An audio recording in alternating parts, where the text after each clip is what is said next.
today we are going to start a new subject of human rights law.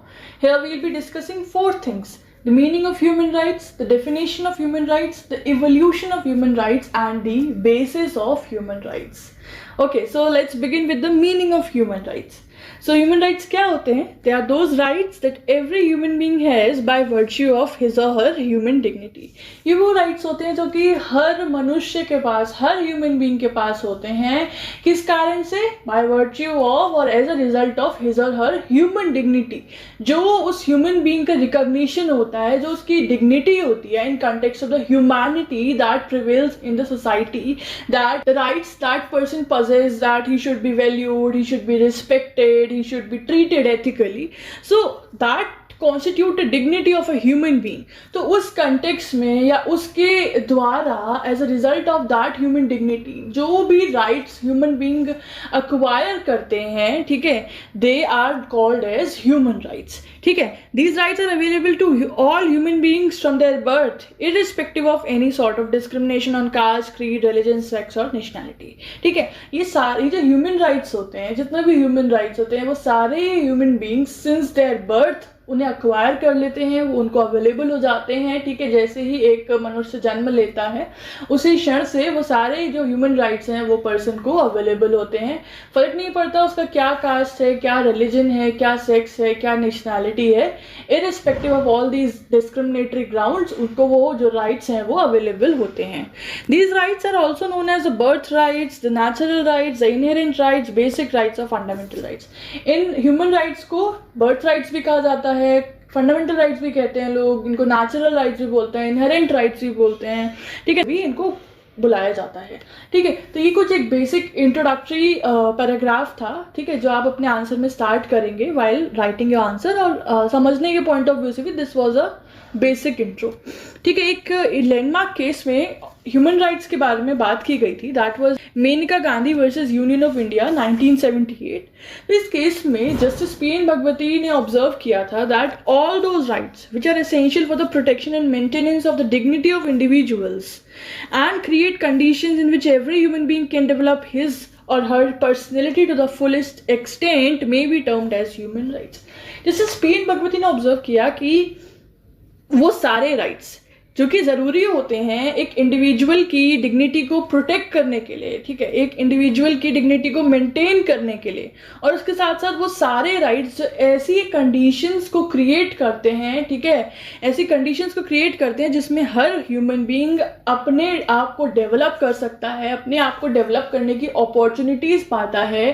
ठीक है, जितनी उसकी क्षमता है उसके अनुसार वो पूर्ण रूप से mentally, physically, emotionally that person can develop himself और हरसेल्फ.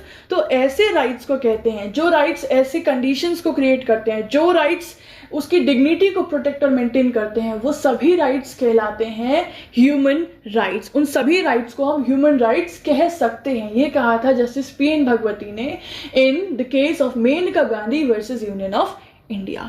ठीक है ना, आप समझ में आ रहा होगा ह्यूमन राइट्स का एक एसेंस क्या है. एसेंस यही है कि हर इंसान को फ्रीडम मिले, हर इंसान को आगे बढ़ने का, डेवलप करने का अपॉर्चुनिटी मिले, और उसकी डिग्निटी को, उसकी रिकॉग्निशन को, उसके right to be valued, to be respected, to be treated equally, ethically, ये जो राइट्स हैं उनको क्या कहते हैं, उनको प्रोटेक्शन मिले और उनको उसका प्रमोशन किया जाए थ्रू आउट द वर्ल्ड. ठीक है, ये है आपका basic essence and the meaning of human rights. अब हम लोग देखेंगे कुछ certain important definitions of human rights. तो the first definition has been given by justice D Basu, Durgadas Basu. हम सब ने इनका नाम सुना है, बहुत सारी बुक्स इन्होंने लिखी हैं. कॉन्स्टिट्यूशन की एक बहुत इंपॉर्टेंट बुक है इनकी. तो he says that human rights are those minimal rights which every individual must have against the state और against other public authority by virtue of his being a member of human family irrespective of any considerations. So इनके according human rights वो minimal rights हैं, वो basic rights हैं जो कि हर individual को मिलने ही चाहिए, ठीक है, उनके पास होने ही चाहिए अगेंस्ट द स्टेट. वो स्टेट एक्शंस के अगेंस्ट उन बेसिक राइट्स को जो है वो परफॉर्म कर सकता है और उनके बलबूते वो खड़ा हो सकता है, ठीक है, चाहे किसी स्टेट के अगेंस्ट या किसी पब्लिक अथॉरिटी के अगेंस्ट, ठीक है.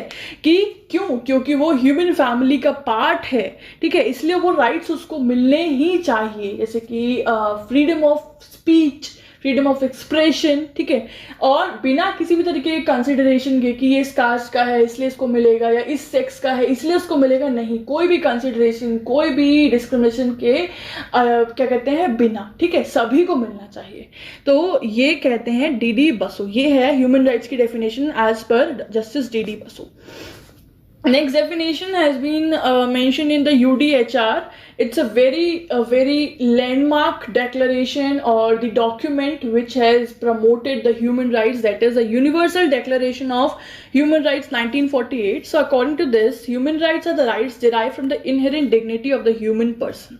तो human rights वो rights होते हैं जो कि human dignity से derive होते हैं, एक human being की जो dignity है, जो उसका recognition है, उससे जो derive होते हैं, ठीक है, those are known as the human rights, ठीक है, because as the question will come to definition, so you have to quote the exact wording of the same, ठीक है, mentioning that where it has been quoted or who said the following words.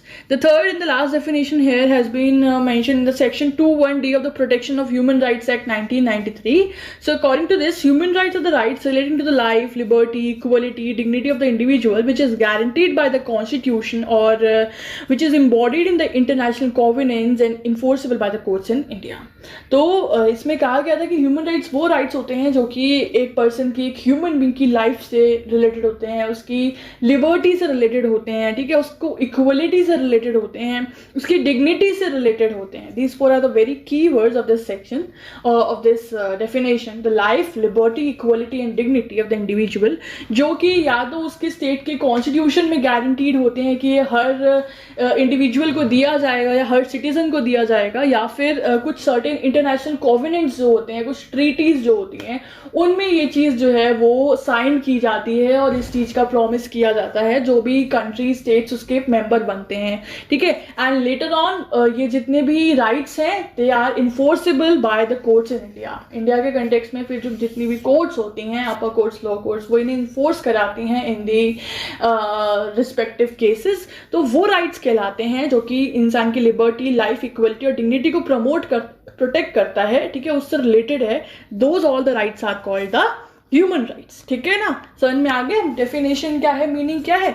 चलो अभी next है evolution की, कैसे ये जो human rights का कॉन्सेप्ट है ये इवॉल्व हुआ, किसने पहली बार इसके बारे में बात की, कौन सा डॉक्यूमेंट था. We will see all of that here. The idea of human right is as old as humanity. मतलब कहते हैं ना कि जब से मानवता का जन्म हुआ तब से ह्यूमन राइट्स का जन्म हुआ, मानव अधिकारों का जन्म हुआ.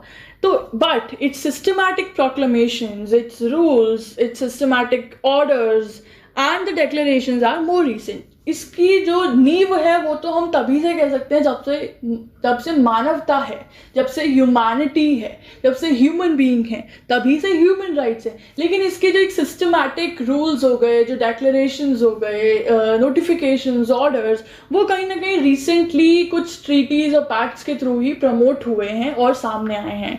The United Nations charter marks the advent of systematic human rights protection within the international system. International pavement पे as we read, UN charter ने अपना सबसे कहते हैं कि महत्वपूर्ण रोल प्ले किया है. यूनाइटेड नेशंस चार्टर ने, it had somehow made the introduction of the systematic human rights, ठीक है, ह्यूमन राइट्स का प्रोटेक्शन, ह्यूमन राइट्स का प्रमोशन जो है एक सिस्टमैटिक वे में वो यूएन चार्टर ने ही इंट्रोड्यूस किया. However, the roots for the protection of the rights of men may be traced in the Babylonian laws. The Babylonian king Hammurabi issued a set of laws to his people which is called the Hammurabi's Code, which established the fair wages, the offered protection of property, etc. फिर भी हम लोग जब पुरानी books वगैरह और कुछ documents पढ़ते हैं, from there we came to know that जो प्रोटेक्शन ऑफ राइट्स की, जितने भी मनुष्य हैं उनके राइट्स को, उनकी लाइफ, लिबर्टी की जो राइट्स हैं उन्हें प्रोटेक्ट करना चाहिए, या जो उसके जो भी रूल्स है, जो भी उसके एस्पेक्ट्स हैं, उसकी जो नींव है, उसकी जो रूट्स है, वो हमें बेबीलोनियन लॉज से ट्रेस की जाती है, उससे हम लोग डिराइव करते हैं। बेबीलोनियन लॉज जो हैं ये एक बेबीलोनिया है, एक I think Africa Asia side में समवेयर इट स्टेब्लिश।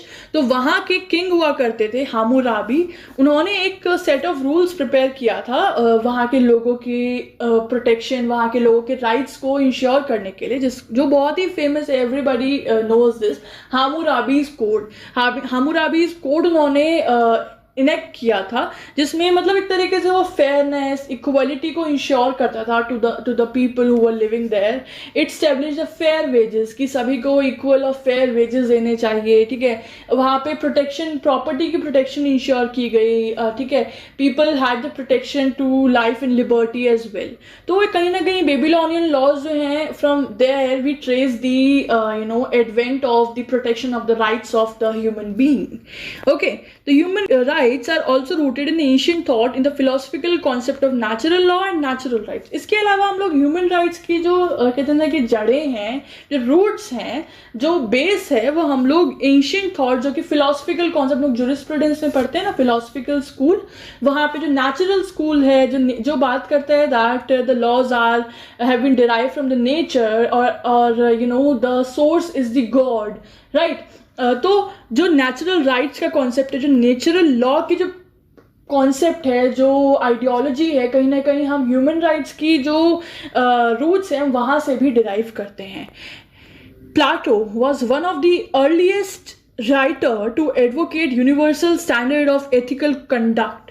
मतलब ये माना जाता है जो प्लाटो थे वो one of the earliest writer थे जिन्होंने अपने राइटिंग्स में, ठीक है, एथिकल कोड के बारे में बात की, एथिकल कंडक्ट के बारे में बात की। ही advocated the universal standard of ethical conduct, कि किस तरीके से एथिक्स के बेसिस पे, वैल्यूज़ के बेसिस पे, मोरालिटी के बेसिस पे हमें यूनिवर्सली रन करना चाहिए to all the organisations, to the states, the provinces.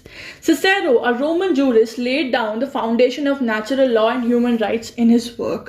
Cicero भी एक बहुत फेमस रोमन जूरिस्ट थे, उन्होंने भी नेचुरल लॉ के बारे में लिखा है, नेचुरल लॉ की फाउंडेशन रखी थी, ठीक है। और उन्होंने भी अपनी राइटिंग्स में, जितनी उनकी फेमस राइटिंग्स थी, उसमें ह्यूमन राइट्स के बारे में कोट किया है और उसके बारे में डिस्कस किया है। So from there we get to know that somehow the roots of human rights have also been traced from the philosophical concept or from the philosophical writers and the jurists. The documents which form the historical foundation of modern human rights jurisprudence are English Bill of Rights, American Declaration of Independence and the French declaration of rights of man. तो वो documents which form the historical foundation of the modern human rights, जो हम आज के date में जो हमारी human rights, modern human rights jurisprudence है, मॉडर्न ह्यूमन राइट्स जो रूल्स हैं, जो डॉक्यूमेंट्स हैं, जो पैक्ट्स हैं, उसकी कहीं ना कहीं जो हिस्टोरिकल फाउंडेशन है, वो जो डॉक्यूमेंट्स थे, जो उसकी फाउंडेशन को लेड डाउन किया था, देवर English bill of rights, American Declaration of Independence and the French Declaration of Rights of Man. So guys, you have to remember these, क्योंकि आपको आंसर में लिखना होगा, when you write all these important points in your answer, that really give a good impression in the eyes of examiner, right? The legal process of universality of human rights effectively commenced with the Universal Declaration of Human Rights 1948. अगर मैं बात करूं कि ये human rights का जो concept था, कहते हैं ना कि ये हर जगह कैसे फैला, हर कम्युनिटी में, हर स्टेट में, हर प्रोविंस में इसकी यूनिवर्सलिटी कैसे हुई, तो उसका जो कहीं ना कहीं एक मेजर रोल है वो UDHR ने प्ले किया था, that was universal declaration of human rights.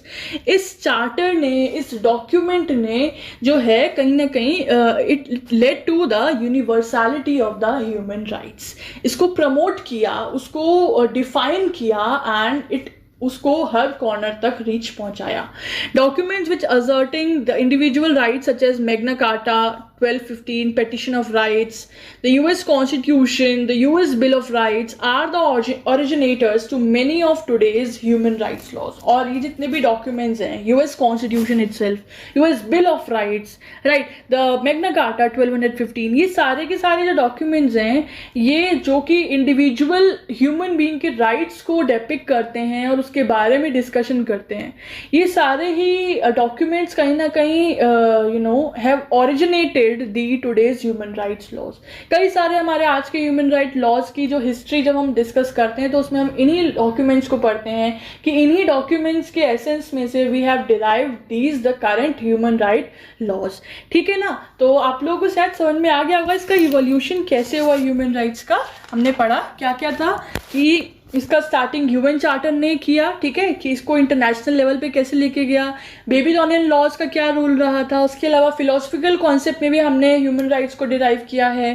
फिर इसके अलावा UDHR has also played active role. कौन कौन से डॉक्यूमेंट्स थे जिन्होंने फाउंडेशन रखा था हमारे ह्यूमन राइट जूरिस्प्रूडेंस का. इसके अलावा और कौन कौन से डॉक्यूमेंट्स हैं जिसकी बेसिस पे हमारे आज के ह्यूमन राइट लॉज जो है वो डिराइव होते हैं. तो this is all the concept of evolution. आप इसके अलावा भी कुछ एड ऑन कर सकते हो by reading certain other books of human rights. Okay, the last topic of this lecture today here is the basis of human rights.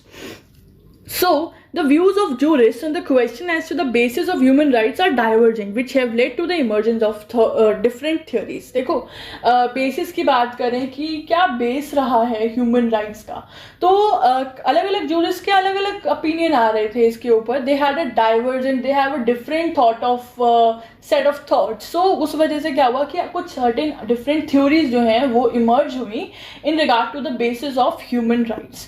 So the prominent of them are, तो basically इसमें दो theories हम लोग discuss करेंगे जो most important theories हैं in regard to the basis. The first is the natural law theory. So it reads as the ancient thinkers and philosophers are of the view that the human rights has been derived from the principle of natural law. जितने भी हमारे ancient thinkers थे, jurists थे, philosophers थे, writers थे, उन सबका यही मानना था कि human rights का जो concept है ना, it has been derived from the principle of from the study of natural law. वो natural law से derive हुआ है, natural law principle पे based है. अभी natural law कौन से laws होते हैं आगे देखते हैं. Natural law is also called the divine law, the law of reason, the unwritten law, the common law, the universal law, eternal law और मॉरल लॉ. नेचुरल लॉ को हम इंडियन नाम से भी जानते हैं, ठीक है. The source of natural law is either God और रीजन, ठीक है. ये माना जाता है कि नेचुरल लॉज जो होते हैं उनका जो सोर्स होता है वो होता है गॉड, ठीक है. भगवान उसके सोर्स होते हैं. भगवान ने जो लीलाएं रची हैं, भगवान ने जो भी अपनी हमारे जो भी होली बुक्स में मेंशन है चीज़ें, वो है सोर्स नेचुरल लॉ का. उसी के बेसिस पे जस्टिस इंश्योर किया जाता है, डिस्प्यूट सेटल किए जाते हैं, फेयरनेस इंश्योर की जाती है. और इसके अलावा reasoning is also considered to be the source of human, the source of the natural law, ठीक है. तो ये हमारा नेचुरल लॉ का concept. Greeks regarded natural law as being closely related to justice and ethics. जो Greeks हुआ करते थे पहले, ग्रीक्स का ये मानना था कि नेचुरल लॉ है, जो नेचुरल लॉ का प्रिंसिपल है, which is that is very closely related to the justice, that is very closely related to the ethics, ठीक है. नेचुरल लॉ जो है वो जस्टिस को लीड करता है, वो एथिक्स पर बेस्ड है, ये माना करते थे Greeks. Thus, natural law theory are practiced by Romans in the formation of body of legal rules for the administration of justice. यहाँ तक कि जो रोमन्स हुआ करते थे पहले, तो रोमन्स भी नेचुरल लॉ थ्योरी को यूटिलाइज करते थे, उसे प्रैक्टिस करते थे अपने लोगों को जस्टिस इंश्योर करने के लिए, ठीक है. वहाँ के लिए वहाँ के डिसिप्लिन को मेंटेन करने के लिए जो भी वो रूल्स और set of body of rules बनाते थे, तो उसमें वो नेचुरल लॉ थ्योरी को ही कंसिडर करते थे और उसको ही प्रैक्टिस करते थे. The theory of natural rights clearly derive from the natural law. जो नेचुरल राइट्स की थ्योरी है, ठीक है, जो राइट्स हम लोगों को नेचर से डिराइव होते हैं, ठीक है, रीजनिंग पे बेस्ड होते हैं, वो जो है एक्चुअल में नेचुरल लॉ थ्योरी पर ही बेस्ड हैं. Natural law is an interest which is recognized and protected by the rule of natural justice. और natural law क्या है? ये वो वो इंटरेस्ट हैं जो कि रिकॉग्नाइज किए जाते हैं, वो इंटरेस्ट हैं जो कि ह्यूमन बीइंग के डेवलप किए जाते हैं, प्रोटेक्ट किए जाते हैं on the basis of the reasoning, the fairness, the concept of natural justice, है ना।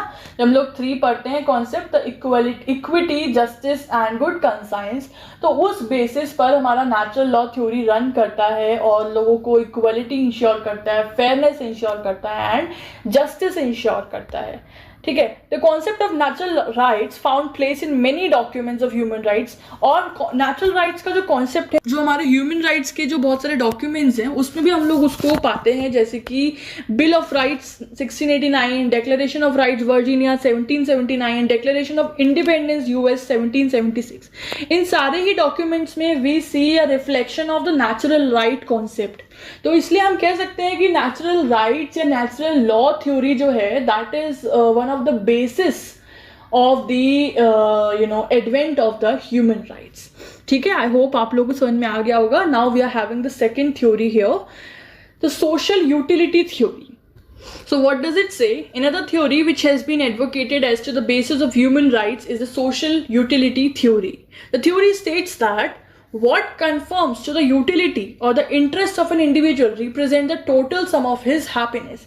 ये theory कहती है कि जो भी चीज़ें, जो भी aspect एक इंडिविजुअल के इंटरेस्ट को कंफर्म करते हैं, एक इंडिविजुअल की इंटरेस्ट को प्रोटेक्ट करते हैं या इंश्योर करते हैं, that represent the total sum of his happiness. मतलब कितनी उसके इंटरेस्ट को इंश्योर किया जा रहा है, इन रिवर्ट शो कर रहा है उस पर्सन की टोटल हैप्पीनेस, ठीक है। It represents the total sum of his happiness. मतलब फॉर एग्जाम्पल अगर आपने एक पर्सन को उसकी फेवरेट चॉकलेट्स थी, I am just giving an example, अगर आपने किसी पर्सन को उसकी फेवरेट चॉकलेट्स थी, ठीक है, तो आपने उसके इंटरेस्ट, जो उसका इंटरेस्ट था चॉकलेट्स में, आपने उसे interest the, so that ultimately represent the total sum of his happiness. जिस तरीके से वो रिएक्ट करेगा उस चीज को, उस मोमेंट को, ठीक है, वहां पर वो रिप्रेजेंट करेगा उस पर्सन की total sum of the happiness. इसी तरीके से जितने एक पर्सन के सोशल इंटरेस्ट, एक पर्सन के emotional interest, physical interest, surrounding interest को जब हम प्रोटेक्ट करते हैं, that ultimately represent the total happiness of that individual.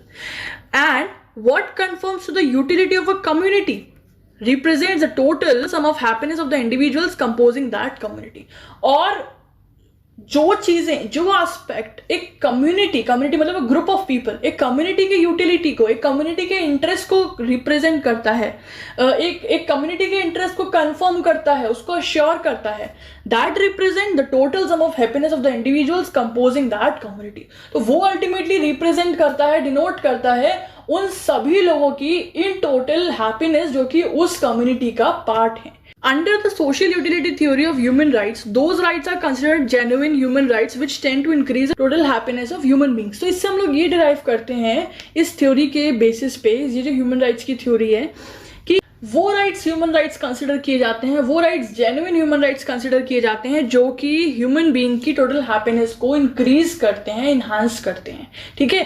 वो फॉर एग्जाम्पल एक पर्सन को अगर हम लोग फ्रीडम ऑफ ट्रैवल दे रहे हैं, फ्रीडम ऑफ मूवमेंट दे रहे हैं, ठीक है, तो अल्टीमेटली हम उसकी हैप्पीनेस को इंक्रीज कर रहे हैं, ठीक है। तो वो राइट्स जो कि एक ह्यूमन बीइंग की हैप्पीनेस को इन टोटल इंक्रीज करता है, वही right genuine human right consider किया जाता है या कहलाता है as per this social utility theory. But this theory did not appear to be sound as it was of belief that happiness of individuals composing a community is necessarily the interest of the community. मतलब लेकिन हमने जब पढ़ा था ना कि what confirms to the utility of a community represent the total sum of happiness of the individuals composing that community, तो कहीं ना कहीं आप खुद सोचिए कि ज़रूरी नहीं है कि अगर मैं एक कम्युनिटी का पार्ट हूँ, ठीक है, उस कम्युनिटी के बाकी लोगों के जो इंटरेस्ट हैं, जो उनको हैप्पीनेस दे रही है जो चीज़, वो मुझे भी दे।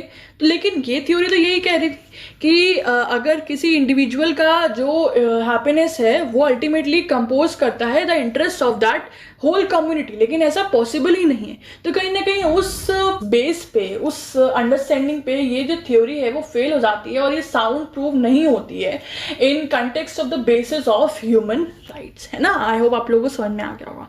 Now let's have a conclusion here It is to be noted that the basis of human rights lies in the fact that an individual is a human being. यहाँ हम लोग ये जानते हैं कि human rights का actual basis क्या है. It lies in the fact कि जिस individual की हम बात कर रहे हैं वो individual एक human being है. हम यहाँ पूरे human rights के concept में human being की बात कर रहे हैं, ठीक है.